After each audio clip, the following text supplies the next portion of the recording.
লা লা লা লা লা লা লা লা লা। হায় হায় রে ভগবান, আজকে শনিবার, আমি পুজো দিতে যাবো, আমার পুরো ঘর আমিষ রান্না করে আমিষ করে দিল রে ভগবান। ক্ষমা করো, ক্ষমা করো গো ভগবান, ক্ষমা করো। সবই আমার কপাল, কপাল। পুরো ঘর এবার গঙ্গা জল ছিটিয়ে শুদ্ধ করতে হবে। ক্ষমা করো গো ভগবান, ক্ষমা করো।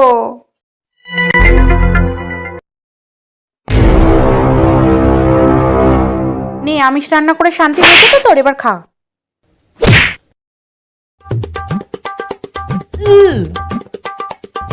মা, তুমি কি সিল্কের শাড়ি পরে পুজো দিতে যাবে? হ্যাঁ, কেন?